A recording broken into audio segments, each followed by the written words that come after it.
Welcome to the enchanted forests of Chef Made Easy. Today, a hunter killed a rabbit. That's right, this one. And I went to the store and got it.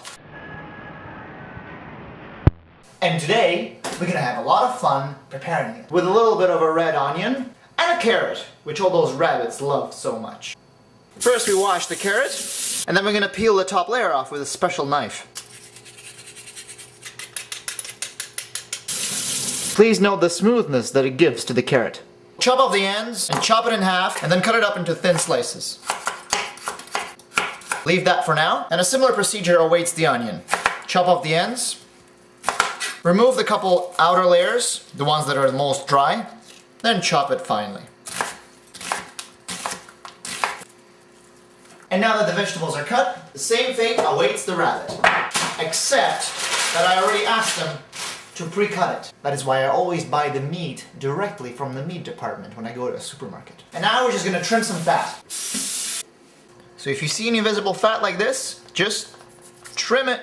Also, when I asked them to cut it, they didn't cut it into very small pieces. So here, let's finish their job. And here's the amount of fat that I was able to remove from this rabbit. So, we've cut up the vegetables, we've cut up the rabbit and trimmed it off the fat, and now it's time to get the frying pan.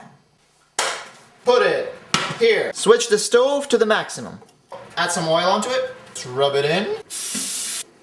And don't forget to turn on the ventilation. Over here we put our trusty rabbit. Careful not to get the fat onto the pan. I think it's also important to mention that the stove should not be at the maximum power when you put the rabbit on. Lower the flame, and of course, get a spatula ready. You'll note that the frying pan is really hot when the oil starts to be really liquidy. So let's carefully add the rabbit onto it. These here are the internal organs. Let's add them too. And of course, get rid of the fat. We will now fry this rabbit a little, such that all the sides turn white or a little brown. A little brown. So here, use the spatula to mix it. Keep turning it around over and over until 99% of all the surfaces turns white. Get your onions ready. We're gonna add them next. See that? There's less and less raw parts. Actually, let's make the flame a little higher. You want to make sure this rabbit gets it before adding the vegetables.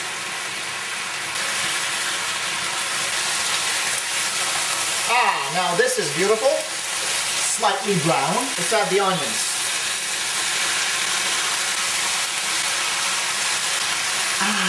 You gotta give the onions 3 minutes. In the meanwhile, I'll get the carrots ready. We're gonna add them next. Carrot time! Lower the flame. And over here, we get some white wine. Look at that beautiful golden color. Add some white wine. Cover it up with a lid. And let's lower the flame even more. But we have to make sure it keeps boiling. From this point on, this rabbit will saute under the lid for quite some time. This process will take about 40 minutes. More if you want to make them even softer. See the soft boiling? That's the kind of temperature you want to have at all times. Don't forget to stir occasionally. And if too much water evaporates, we're going to need to compensate the lack of moisture by some hot boiling water. Teapot. As you can see, some of the moisture has dried out. So let's add some hot water from the kettle. Also, let's add some salt and some pepper.